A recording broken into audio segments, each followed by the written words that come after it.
Now, Tom O'Brien. Welcome, folks. This is Tom O'Brien of TFNN. We go 5 days a week. We go 7 hours a day. We go 24 hours a day on the internet at TFNN.com. Always remember, folks, whatever you think about, you bring about. Whatever you focus on grows. Hope everyone had a great day, safe day. Let's make it a great night, folks. Let's take a look at one of our 4 agreements. Serve the one you love. Once you decide to be a couple, there are many. You are there to serve the one you love. To serve your love to your lover. In every kiss, in every touch, you feel you're there to please the one you love without expecting anything back. Market-wise, let's take a look at it out here. We had the Dow up 123, Nasdaq up 44, S&P's up 14, gold contract up $1.90, trading out at $1,730 an ounce. Silver up 9 cents at $33.50 an ounce. Platinum down $9.50 at $1,625 an ounce. Copper flat at $3.81 a pound. Light sweet crude up 57 cents, trading out at $102.38 a barrel. Bonds down 27 ticks at 142.15. Dollar index down 32 ticks at 79.46. The euro is up 72 ticks at 131, and the yen is trading up 45 at 78.89. Our phone number is 877-927-6648. Give us a call, folks. Want to know what's going on in your world?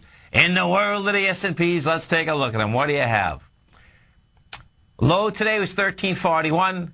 High, which we closed at, which is 1358.05. We actually hit 1359.02. We are at highs, folks. We did 787 million. Yes, we should be doing the 1.4 billion. Bottom line, you do have higher price, though. That means you can go higher. That's the S&P. Dow Industrials. We look at the Dow. What you have with the Dow is this. Dow is up $1.23. The high in the Dow out there was on the 9th, which is 12,924, 20 bucks away from it. Nasdaq Composite. We go to the Composite.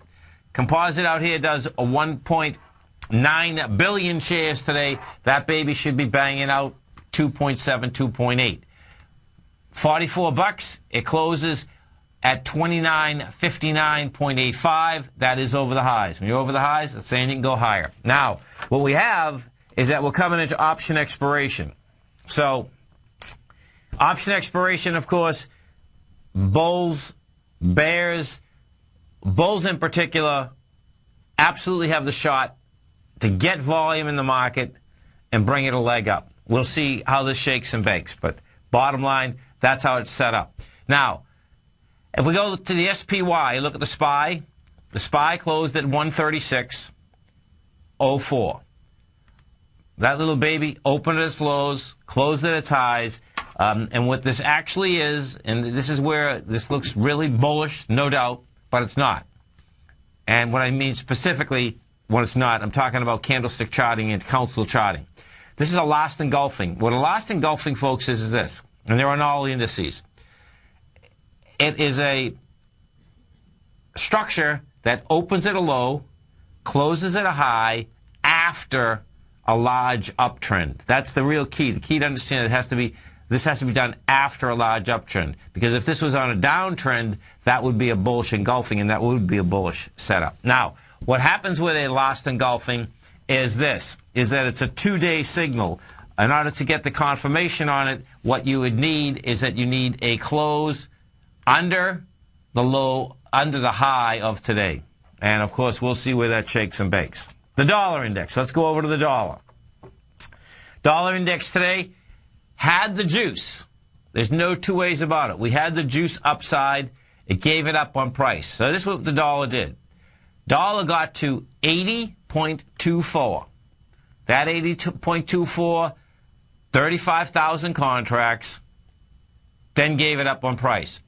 When you do get into higher price, folks, and you have the volume, what ends up happening is that you go right back up. And most of the time, when I say right back up, it's within 1 to 3 days. Dollar wants to go higher. In fact, what the dollar did here, because of that acceleration is that the dollar is saying bottom line it wants to go to 82. Now, let's go over to the euro. We take a look at the euro. What the euro did out here, she rejected lower price. She's got to a price point of 130, closed at 131.42, and that's saying, you know, bottom line, yeah, it's going to test that swing point out there at 133. Gold contract. We had some price spread in the gold contract out here big time. What gold did out here today is this. We did 155,000 contracts. We got down to the low of the 10th. Now, the low of the 10th, folks, had to be tested. We've been, you know, basically benchmarking that. And this is just amazing. So check this out. The low of February 10th was 1706 and 40 cents. You had contracts of 178,000 contracts. Well, we got down there today, and you got down there with 155,000. So you did have lighter volume, tested it on lighter volume. Now it's going to say, okay, how are you going to come into the 1740, 1750? At the higher levels, now here's the correlation. At the lower levels, you just had a test, and it was a good test. You know, 15,000 contracts is not bad when you're only lighter, meaning when you're only dealing with 170. That's a good 9%. I would like to see less than that, but it's not bad. How we come back into the highs, the last high out here in the gold was 1765. Will tell us, does gold still want to trade into the 16, 15, 35 level, or in fact is it going to have juice to get up and over the last swing point out here, which is 1765.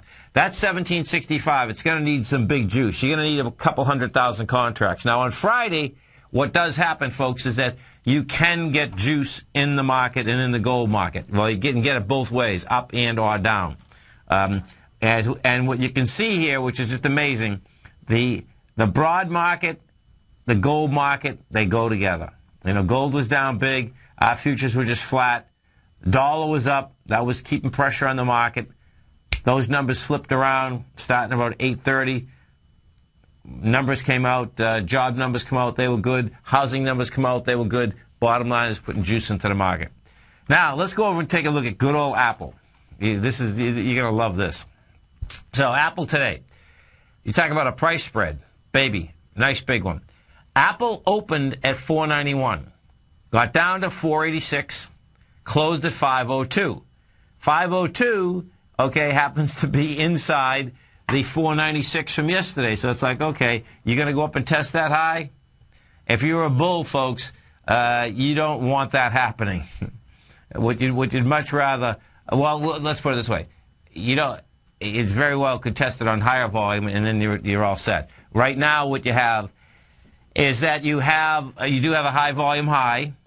When you come off a high with volume, which you did, that does set up a larger correction, but you still have a high volume high which like to get tested.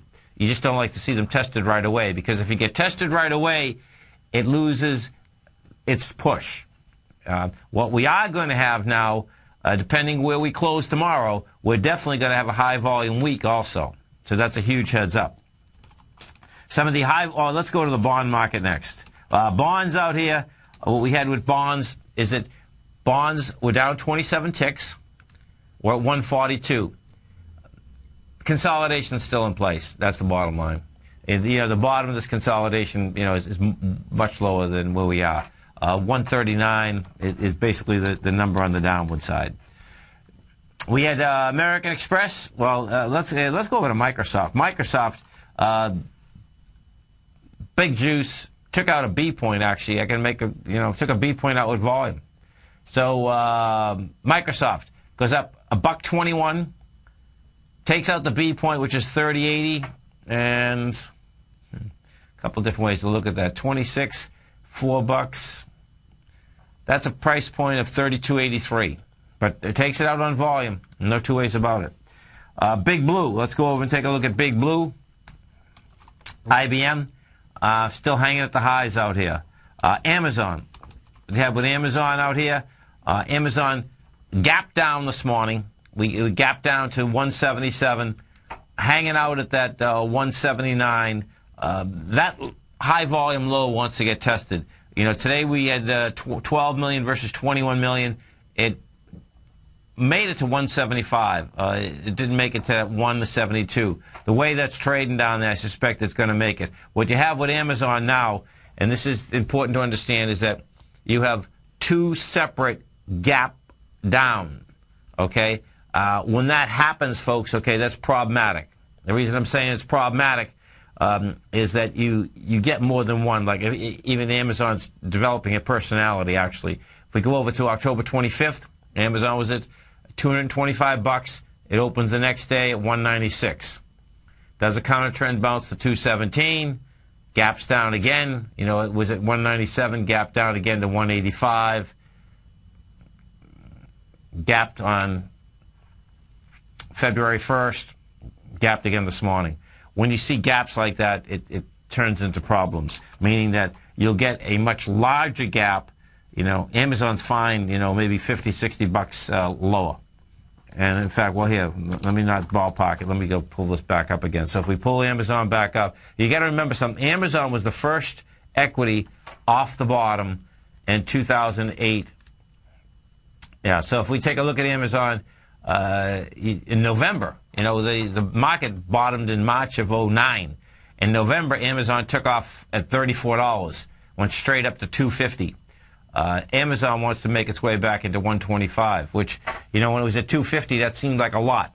It doesn't seem like that much anymore. Isn't that crazy? You know, it's so weird. So think about something for a second. It takes from October of 09 to October of 2011. So it took 2 months to get up there.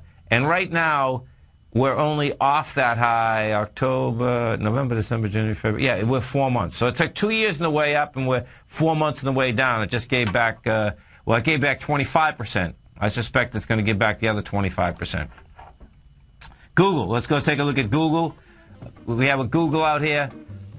Not much. Now, Google should have performed today, you know, and you didn't. The reason I'm saying it should have performed, the Nasdaq Composite was up 1.5%. Good number. This is Tom O'Brien. This is TFNN. You stay right there, folks. And, folks, in the next hour at 5:30, I got Sean Boyd on, the CEO and chairman, vice chairman of Anico Ego, AEM. We're going to be right back.